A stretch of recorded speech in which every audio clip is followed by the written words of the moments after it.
함께 나눌 말씀의 제목은 교만의 결과로 나타난 나병과 말씀대로 끝난 예후 왕조라는 제목으로 하나님 말씀 함께 상고하시겠습니다. 오늘 본문을 보시게 되면 두 사건이 남유다와 북이스라엘의 중요한 사건이 하나씩 기록되어 있죠. 하나는 교만의 결과고 하나는 하나님의 말씀의 성취다. 이렇게 우리가 볼 수 있을 것입니다. 그래서 각각 어떠한 구체적인 자세한 내용이 있는지를 또 말씀을 따라서 함께 보시겠습니다. 우리 먼저 1절에서부터 7절까지 보시게 되면 남유다 왕 아사랴의 행적이 기록되어 있습니다. 남유다 왕 아사랴 몇 살의 왕이 됩니까? 16세의 왕이 됐다. 2절에 나오죠. 그가 왕이 될 때에 나이가 16세라. 16세의 왕이 되어서 몇 년 동안 통치했냐면 52년 동안 왕위에 있었다. 상당히 오랜 기간이죠. 상당히 오랜 기간 왕위에 있었다는 것을 우리가 말씀을 통하여 보게 됩니다. 특별히 이제 3절 가보시면 하나님 보시기에 정직한 왕이었던 아사랴에 대한 평가가 있죠. 3절 아사랴가 그의 아버지 아마샤의 모든 행위대로 여호와 보시기에 정직히 행하였으나, 여기서 우리는 뭘 발견하게 됩니까? 할아버지 요아스, 아사랴의 할아버지가 요아스죠. 그 한 살 때에 어디입니까? 성전으로 피신했던, 그렇죠? 그리고 그 아들, 그 아버지 아마샤, 그리고 본인 아사랴까지 3대가 다 하나님 보시기에 정직하게 행했다라는 평가를 받습니다. 물론 그 인생의 후반기에는 또 다른 사건들이 일어나지만 어찌되었든 전반적으로는 하나님 보시기에, 여호와 보시기에 정직하게 옳게 행한 왕이었다. 3대가 다 그런 평가를 받았다는 것입니다. 여러분, 이게 무엇을 의미합니까? 가문에 흐르는 영적 분위기의 중요성입니다. 가문에 흐르는, 가정과 가문의 그 집안에 흐르는 영적인 분위기가 어떠한가, 그게 얼마나 중요한가를 보여줍니다. 비근한 예로 북이스라엘과 대조해 보시지요. 북이스라엘에 태어나는 왕자들은 하나같이 다 진짜 이 저주받을 종자들만 태어납니다. 그 왜 그럴까요? 북이스라엘만 막 궁뎅이에 뿔 달린 인간들이 태어나는, 괴물들이 태어난 걸까요? 아닙니다. 그 영적인 분위기입니다. 그 부모들이, 그 조상들이 만들어 그 가정에서 만들어지고 또 되물려지고 유산으로 남고 또 유산으로 남고 또 되물려지고 되물려지는 그 영적인 분위기가 너무나 다르다는 것을 우리는 남유다와 북이스라엘의 왕조들의 비교를 통하여 알 수 있는 것입니다. 가문에 흐르는 영적 분위기가 그 아이의 영적 성장의 핵심적 자양분이 된다, 근본이 된다는 것입니다. 너무너무 중요합니다. 여러분, 이와 같이 나와 나의 자녀들, 참 중요합니다. 나와 나의 자녀들이 뭘 만드냐면 우리 가문에, 우리 집안에 영적인 내력을 만드는 것입니다. 그래서 저와 여러분들의 후손들은 진리 안에 항상 거하게 되어야 줄로 믿습니다. 누구 때문에? 나 때문에. 누구 때문에? 나의 영적인 영향력 안에서 자라나고 있는 나의 자녀들 때문에. 나의 후손들은 하나님을 거역하는 자들이 아니라 하나님께 순종함으로 하나님을 섬기는 자들이 계속 생산되고 태어나고 대가 이어지게 하여 주시옵소서. 기도해야 될 줄로 믿습니다. 기도할 뿐만 아니라 우리가 애써야 될 줄로 믿습니다. 참 중요한 것입니다. 그렇습니다. 나와 나의 자녀들 뿐만 아니라 그 후손들이 진리 안에 거하게 하려면 성령이 일하시는 영적 분위기를 조성해야 돼요. 성령께서 일하시는 영적 분위기. 그러려면 당연히 기도가 있어야 되겠죠. 순종이 있어야 되겠죠. 성품이 예수님 닮은 성품으로 변화되어야 되겠죠. 그렇습니다. 성품 참 중요한 것 같아요. 그렇습니다. 성품이 어떠하느냐. 이렇게 영적인 분위기를 잘 만들어 가시는 우리 사랑하는 성도님들의 귀한 신앙여정 되시기를 주님의 이름으로 축복합니다. 자, 이제 그 다음 내용은 이제 우리가 남유다의 왕 아사랴, 52년 동안 왕위에 있었던 아사랴의 인생에 있어서 정말 중요한 부분이 이제 우리 5절의 말씀입니다. 열왕기하는 그 내막을 자세하게 설명하지 않고 있습니다. 근데 이 사건을, 이 하나님께서 아사랴를 치신 사건 5절에 그렇게 나와 있죠. 여호와께서 왕을 치셨으므로 그가 죽는 날까지 나병 환자가 되었다. 이 아사랴가 하나님께 얻어맞은 이유가 그 사건 정황이 역대하 26장 1절에서부터 23절에 잘 기록되어 있습니다. 지금은 그거 찾아서 볼 시간이 없기 때문에 여러분들께서 개인적으로 꼭 한번 집에 가셔서 꼭 한번 보시기 바랍니다. 역대하 26장 1절에서부터 23절 거기서 열왕기하에서는 아사랴라고 되어 있지만은 똑같은 인물인데 이름이 다르게 표기되어 있어요. 우시야로 표기가 되어 있습니다. 어찌되었든 하나님의 은혜로 신실한 아사랴 왕은 그 이 역대하 26장을 보게 되면 남유다를 매우 강력한 국가로 강성한 국가로 변화시킵니다. 그 역대하 26장을 보게 되면 하나님의 은혜 가운데 하나님을 신실하게 섬겼던 아사랴 때문에 남유다 왕국이 굉장히 강성하게 됩니다. 예, 그때 보면 뭐 선지자 스가랴도 있고 막 다 그래요, 그렇죠? 제사장 스가랴도 있고 그렇습니다. 근데 이때 중요한 게 뭐냐? 이때 마음이 높아진 거예요. 마음이 높아진 결과가 뭐냐? 성막 성소의 분향단에서 자기가 분향하려고 그런 거예요. 여러분 성막 성소는 누구만 들어갈 수 있습니까? 레위인 중에서도 제사장들만 들어갈 수 있어요. 근데 왕이 들어가서 그 성소에 있는 분향단에서 분향하려고 그런 거예요. 그 분향단 바로 뒤에는 뭐가 있습니까? 지성소로 들어가는 커튼이 있죠. 그 지성소가 그 뒤에 있는 것입니다. 큰 범죄를 저지른 것이죠. 자기가 해서는 안 되는 일인데 생각해서는 안 되는 일인데 그냥 막 제사장들을 밀치고 성소로 들어갑니다. 성소로 들어가서 분향단에다가 자기가 분향을 하려고 했다 이것입니다. 그 자세한 그 정황이 역대하 26장에 나옵니다. 막 그렇게 난리를 칠 때 이마에 갑자기 나병이 생깁니다. 이마에 한센병, 문둥병이 아주 하얗게 듭니다. 그렇습니다. 여러분 원래 이마에다가 뭘 붙이는 건 누구입니까? 대제사장이죠. 대제사장이 그 하나님 앞에 지성소 들어갈 때 여기 뭐라고 씁니까? 여호와께 성결 쓰잖아요. 여호와께 성결. 근데 지금 자기가 제사장 흉내내러 들어왔다가 여호와께 성결이 아니라 여호와께 부정이라는 표가 어디에 생긴 거예요? 지금 자기 이마에 생긴 겁니다. 이게 무서운 겁니다. 무서운 거예요. 대제사장의 이마에 여호와께 성결과 정반대 현상이 지금 교만하여서 자기가 절대로 해서는 안 되는 일에 괜히 나섰다가 그 이마에 너는 여호와께 부정한 자다, 너는 여호와 앞에서 더러운 자다라는 표시가 그 영적인 표시가 내면 안에 머물러 있는 것이 아니라 육체로 나와버린 것입니다.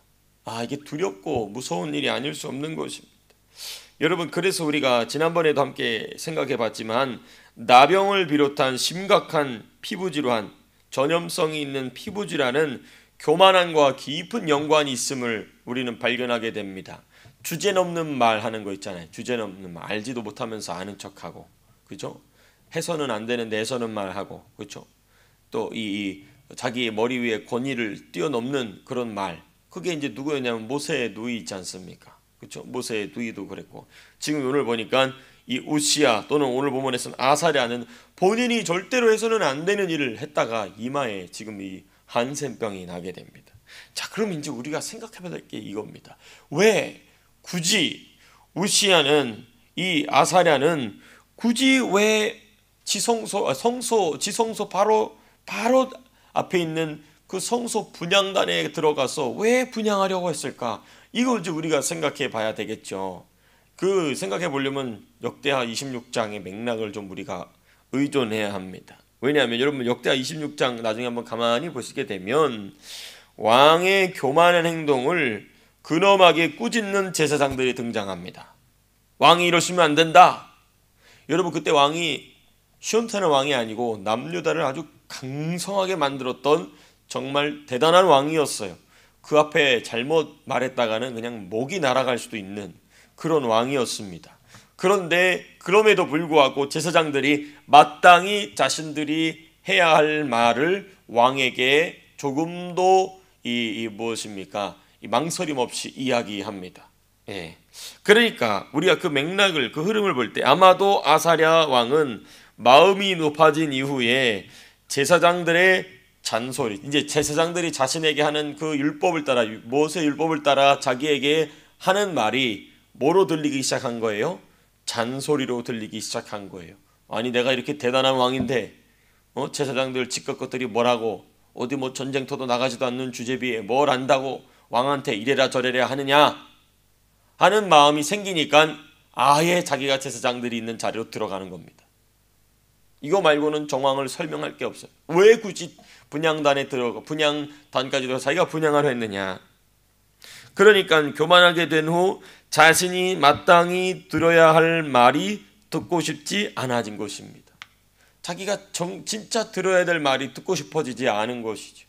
그러니까 자기가 해서는 안 될, 자기가 해서는, 말해서는 안 될, 자기가 행동해서는 안 될 하나님이 한계로 정해놓으신 그 한계를, 범위를 일부러 뛰어넘어 들어가는 것입니다. 그러니까 제사장들을 무시하기 위하여서 지금 성소 분향단까지 막 밀고 들어간 것입니다. 그 들어가는 장면을 보면은 그 제사장들하고 실랑이를 벌이거든요. 근데 그 막 제사장들을 밀치고 치가 막 들어갑니다. 그러니까 제사장들이 모세율법을 통하여서 따라 자기에게 하는 말이 잔소리로 들리기 시작한 겁니다. 그렇습니다. 그래서 여러분들이 참 유의해야 될 점이 이런 것입니다. 여러분들의 자녀가 여러분들이 하는 말을 잔소리로 듣는다. 그러면 이제 큰일 나는 거예요. 하나님 앞에 그 교만하게 되는 것입니다. 또 이제 저하고 여러분들 관계를 적용해야 되겠죠. 제가 하는 소리가 잔소리처럼 들리고 뭘 안다고 그러면 이제 그 다음 이제 잘 생각해 보시기 바랍니다. 어찌 되었든 그렇습니다. 교만하게 된 후 자신이 마땅히 들어야 될 말이 듣고 싶지 않아지게 돼. 그게 그 결과 오늘 본문의 5절처럼 여호와께서 왕을 치셨으므로 이렇게 됐다는 것입니다. 비참한 결과가 아닐 수 없지요. 그리고 끝내는, 왜냐하면 여러분 이 나병 환자는 별궁에 거하게 이제 구별돼야 되잖아요. 같이 있을 수 없잖아요. 격리 조치가 되지 않습니까? 죽을 때까지 격리되어 있다가 죽습니다.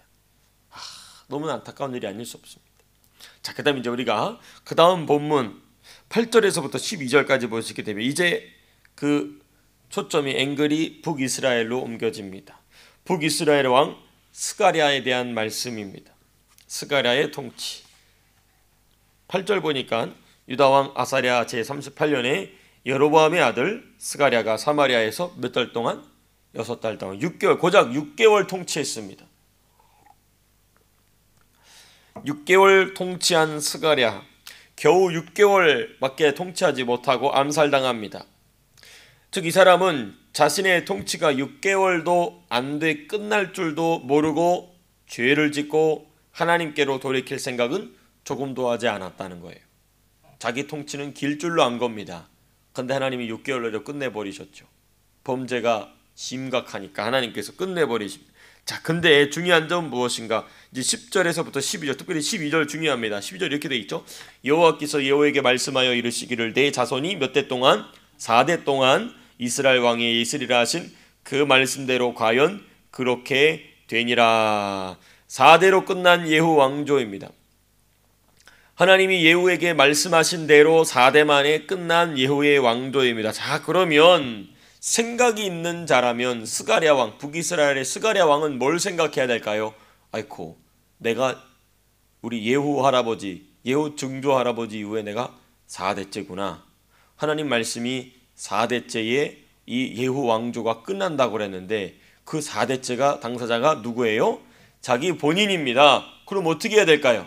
하나님 불쌍히 여겨주셔서, 하나님 용서하여 주셔서 은혜를 베풀어 주시옵소서 하면 하나님이 하나님 하신 말씀을 거두실까요? 안 거두실까요? 당연히 거두고도 남으시죠. 범죄한 아담조차도, 범죄한 아합조차도 하나님 불쌍히 여기셨잖아요. 그렇죠? 하나님 앞에 그렇게 기도했어야 됐어요. 하나님 앞에 그렇게 겸손히 낮아져야 됐어요. 근데 그러지도 않고 그냥 더 개긴 거예요. 4대 만에 끝나? 그랬겠죠. 4대 만에 끝나긴 뭐가 끝나? 그러다가 진짜 끝나버렸어요. 아하, 그렇습니다. 여러분, 이게 하나님 탓일까요? 그럴 수 없죠. 범죄하였을지라도 회개하면 뜻을 돌이키시고 기회를 주시는 분이 바로 우리 하나님이신 줄로 믿습니다. 자비하신 분이시죠. 불쌍히 여기시는 분이십니다. 하나님은 당신의 뜻을 바꾸시지 않으시는 분이시는데, 성경에 보면은 하나님께서 당신의 뜻을 돌이키실 때가 있어요. 언제냐? 회개할 때. 하나님 앞에 막 부르짖고 통곡하고 죄를 뒤집어 쓰고 금식하고 하나님 잘못했습니다, 용서하여 주시옵소서 하는 자들은 절대로 하나님이 그냥 안 돼, 너 그냥 죽어, 이렇게 하시는 분이 그런 경우가 없어. 전심으로 진심으로 하나님 앞에 회개하는 자는 하나님 반드시 살려주시는 줄로 믿습니다. 우리는 항상 죽을 때까지 그래서 하나님 앞에 매달려야 돼. 그렇습니다. 겸손하게. 그렇습니다. 그리고 여러분, 4대까지 이 가리라 하는 말씀을 무슨 말씀으로 받아야 됐을까요? 한번 하나님하고 맞짱 떠보자. 어디 뭐 4대까지 뭐 4대에서 끝나나 보자. 이게 아니고 경고의 말씀으로 받아야죠. 야, 4대로 끝난다는데 너야, 그 다음은 너야, 너가 잘해야 돼. 그 아버지 때부터 정신을 차려서 그 아들에게 하나님 섬기는 일이 무엇인지를 잘 가르치고, 당사자인 본인도 정신을 똑바로 차려서 하나님, 그럼에도 불구하고 돌이키시는 하나님 용서해 주십시오. 하나님의 경고의 말씀 겸허히 받아들입니다. 겸손히 수용합니다. 그렇게 했어야죠. 하나님 앞에 또 개긴 겁니다. 뭐 4대로 끝나긴 뭐가 끝나. 그러다가 진짜 끝나버리게 된 것입니다. 그래서 여러분, 예후의 왕조, 예후 왕조는 이렇게 4대로 끝을 맺게 되었다는 것입니다. 우리가 말씀을 맺으면서 돌아봐야 될 것이 무엇인가? 우리가 이 남유다의 사건 그리고 북이스라엘의 사건을 통하여서 관통하는 하나의 주제는 뭘까요? 교만입니다. 교만의 문제, 고개가 뻣뻣한 것의 문제인 것입니다. 이 교만에 대한 주제가 성경에 왜 이렇게 많이 나올까? 왜냐하면 우리를 죄 짓게 만드는 사탄 자체가 교만으로부터 타락했기 때문에 그렇습니다. 교만함, 내가 하나님의 자리를 내가 올라가 보겠다, 하나님을 내가 대적해 보겠다. 바벨탑도 그 사건이지 않습니까? 또 우리의 조상 아담과 하와가 범죄한 것도 그거지 않습니까? 그 선악과를 먹고 하나님처럼 돼보자 하는 그 뱀의 거짓말에 속았던, 그 뱀이 자기가 그랬던 거거든요. 내가 하나님처럼 되겠다 했던 것을 지금 똑같이 타락시키기 위해서 사람에게도 그렇게 한 것이고, 그 교만의 문제가 인간에게 있어서는 가장 치명적인 문제이기 때문에 성경은 여러 가지 사건을 통하여서 인간의, 특별히 성도가 교만함으로 변질되는 일에 관한 말씀 많이 기록해 둔 것이지요. 그렇습니다. 오늘 한날의 삶 속에서도 주님, 나도 모르게 높아진 마음이 있다면 십자가로 처리하여 주시옵시고, 특별히 우리 사랑하는 자녀들, 여러분 한인 2세들 보게 되면 정말 마음이 너무 높아요. 교만해요. 이런 표현 죄송합니다. 좀 재수 없어요. 영어 잘하지, 직장에서 막 몇만 불씩, 자기들 부모들보다도 막 돈 잘 벌지, 너무 교만해. 너무 콧대가 높아. 그러니까 성령이 버려요. 성령이 버려요. 자기가 너무 잘난 거 아니야. 그렇습니다. 그래서 저와 여러분들의 자녀들은 그러한 흔적이 조금도 없어야 될 줄로 믿습니다. 그를 위해서 항상 우리 자녀들을 주님의 보호 아래, 또 주님의 불꽃 같은 눈동자 앞에 서 있을 수 있도록 저 여러분들이 기도로 또 신앙으로 성품으로 애써야 될 줄로 믿습니다. 오늘 한날이 그런 삶 되시기를 주님의 이름으로 축복합니다. 기도하고 마치겠습니다.